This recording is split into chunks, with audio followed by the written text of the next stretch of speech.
Horse. Beyond a doubt, I think the work that introduced Bill Cooper to the world has to be Behold a Pale Horse.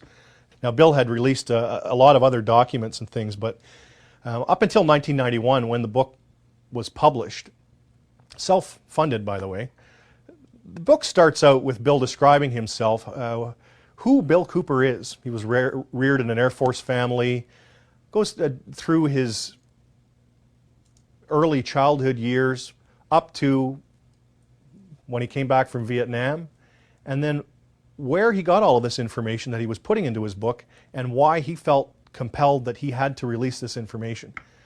This title is from the book of Revelations, because I have to tell you this, and you may think I'm nuts if you want to, but this is the truth. Either these men are following the book of Revelation. The book of Revelation is it is in the Bible. Mm-hmm.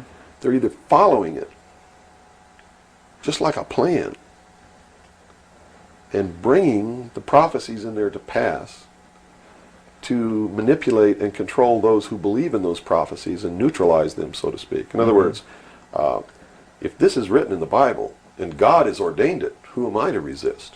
It must come to pass, so I'm not going to try to stop it. Okay.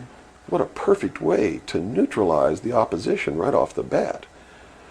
Or there really is a God, and what he said was going to come to pass is coming to pass. And I named this, Behold a Pale Horse, from chapter 13 of the book of Revelations. The fourth horse, the fourth horseman of the apocalypse is the pale horse. And I looked, and behold a pale horse, and his name that sat upon him was Death. And hell followed with him, and power was given unto them over the fourth part of the earth, to kill with sword, and with hunger, and with the beasts of the earth. And that is taking place now today. The fourth horseman is riding across the world now. That's what AIDS is all about. That's what all these little brush fire wars all over the world are all about. That's what's happening. That's why cancer cures are suppressed. So it's not hidden at all. It's there for anybody who wants to look. And I get people who still come to me all the time and say, Bill, you're all wrong. It's the Jews. The Jews are subverting the world. Man, it's not the Jews. It's not the Catholics. It's not the blacks. It's these men who belong to the ancient mystery schools, who meet in secret and decide the fate of the world. And they belong to all different races and all different nationalities and all different religions to the public point of view. But in secret, it's a different story.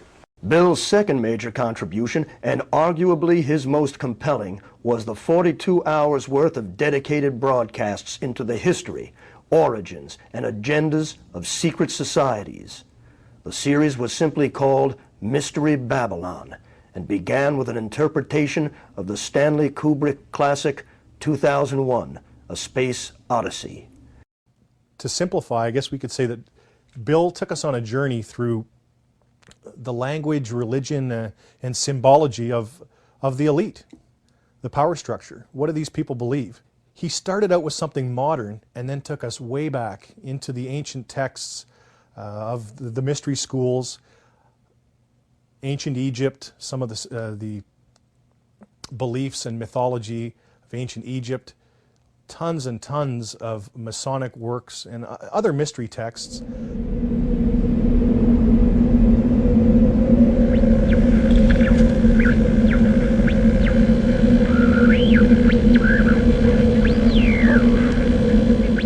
You're listening to The Hour of the Time. I'm your host, William Cooper.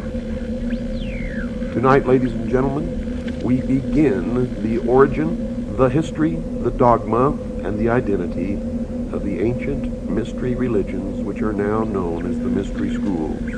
The Order of the Quest, Freemasonry, the ancient Order of the Rose and Cross, the Knights Templar, the Sovereign and Military Order of the Knights of Malta, the Order of St. John of Jerusalem, the Priory de Sion, the Thule Society, or sometimes known as the Thule Society, the Order, the Skull and Bones, the Russell Trust, the Jason Society, the Scroll and Key, the Illuminati, And I could go on and on and on and on. But the most important thing to realize is that they all have been collectively known throughout the ages as the mystery schools, the Illuminati, which literally means illumined ones. They are all one and the same, as you will come to know. And you will understand perfectly how they've been able to infiltrate all of our society. What you hear tonight does not necessarily reflect my views, our beliefs, our religion.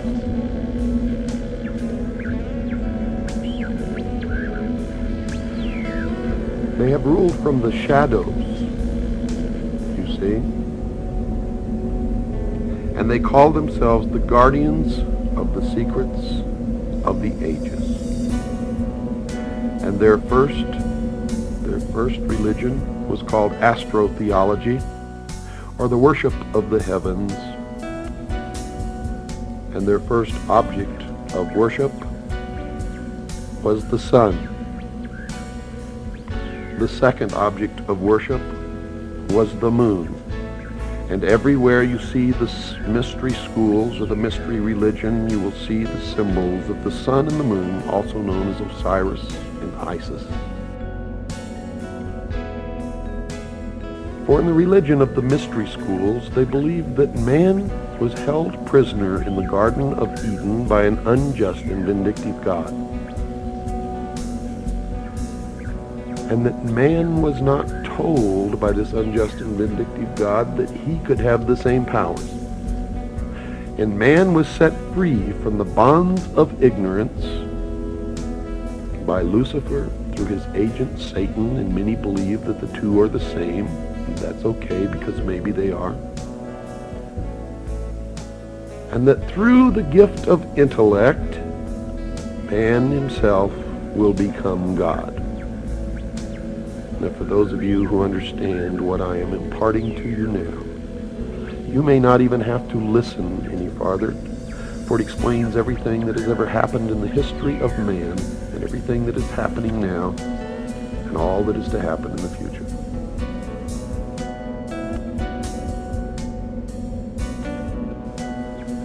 They believe that the tree-dwelling ancestors of man were among the most intelligent beings of their distant age. And when these creatures finally abandoned the trees and walked fully upright, freeing their hands to serve as implements of their minds as well as their bodies, there began the most successful evolutionary drive toward higher intelligence ever witnessed in nature.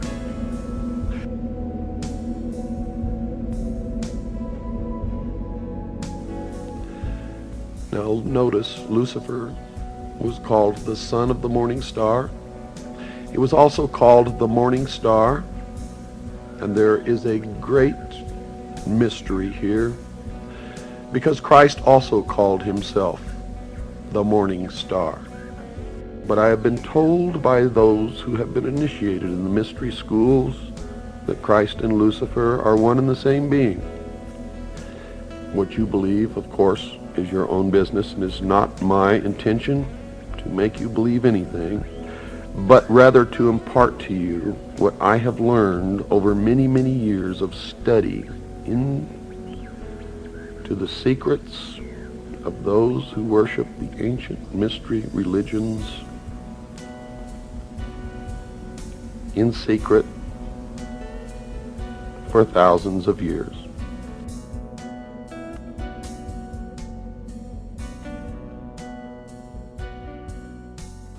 I do not advise you what you should believe or not believe. But I do advise you that we all need to learn as much as we can about everything that we can, because one thing I have learned in my life is that most of what we have ever been taught has been a lie.